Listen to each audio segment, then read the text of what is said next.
So tonight we're going to talk about concussions and the three main areas that we treat in physical therapy and how physical therapy can be beneficial for those with a concussion.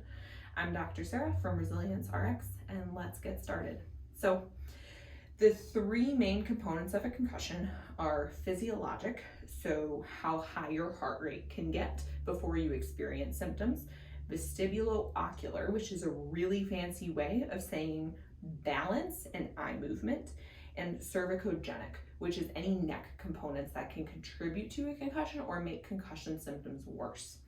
These are the three main areas physical therapy can target. So a concussion isn't simply headaches, dizziness, it's more to it than that. Oftentimes there's areas of the brain that aren't going from point A to point B, just different things that don't necessarily make the connection that they should. And these things can be enhanced by deficits in how your brain is processing information. So with physical therapy, we can actually test and see how is your brain processing these things. If you move your eyes in certain ways, does that increase your symptoms? If we move your neck in certain ways, does that increase your symptoms? And a lot of the times it does. Heart rate is one that's fairly easy to work around and get back to, but the cervicogenic or the neck related components of a concussion and the vestibulo-ocular or the balance and eye movement components of a concussion tend to be the most difficult to overcome because they're often the most poorly treated. I can speak from personal experience with that, and we'll get into that later this month as we talk more about concussion. I'll share my experiences with it, what went wrong, what went right, and what I've learned from it, and hope other people don't make similar mistakes. To give an overview of what a concussion is, because it's something that isn't necessarily very well understood, it's a metabolic injury to the brain.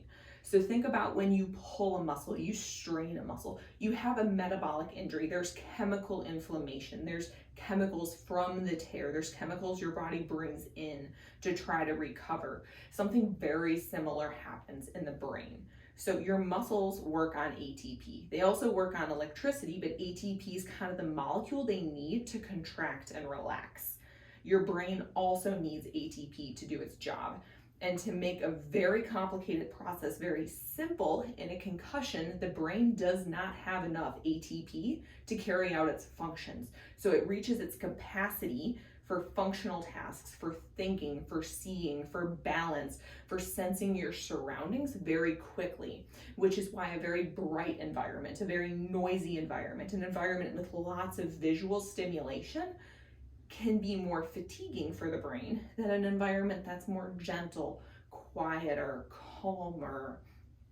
With post-concussive syndrome, these effects can go on for quite some time, if not a lifespan. You can ask my husband, I like it quiet, I like the lights down. It's still a thing and it still affects me because I didn't necessarily receive the proper treatment within that first initial period. One other common misconception around a concussion is that after you get a concussion, you should rest. Full rest at least a week. The current, well, at least the most recent evidence is showing, yes, you should rest. So that's good. You don't want to make the injury worse. But after that initial 24-hour period, you need to start pushing your activity limits. You can't keep resting because the brain does not recover at the same rate as it does if you start that recovery process sooner. So in the past, a whole week off sports would be recommended, a whole week off activity, no computers, no screens, etc. But now their research is finding that you actually want to start doing those things kind of up to a mild to moderate reproduction of symptoms. Wait for those symptoms to go back down and do it again. I like to joke you're making yourself miserable, and then once you feel better, you make yourself miserable again. There's more to it than that, but that's kind of the essence of it, and it's that graded exposure gradually increasing that brain's capacity for a task. That's what is successful about concussion rehab. So going back to that muscle strain analogy, very, very similar. You strain your quad, squats hurt. So what do? You start with smaller squats. As your quad heals, you do deeper squats and deeper squats. Same thing with concussion. If bright lights bother you, you gradually expose yourself to brighter lights, taking rest periods in between. Eventually those brighter lights, your brain realizes aren't a threat, and it's increased its capacity to be able to tolerate and process that information. So in a lot of ways, a brain injury is very similar to a muscle injury or a bone injury, but it is a little bit different because it's not something you necessarily see, which is what makes it so hard.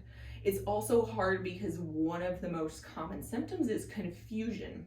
And the problem with confusion is a confused person doesn't know if they're confused because they are confused. That tends to be one of the most limiting parts of the diagnosis. So having someone who's able to pick out, yes, you're confused, you need to stop right now, is incredibly helpful.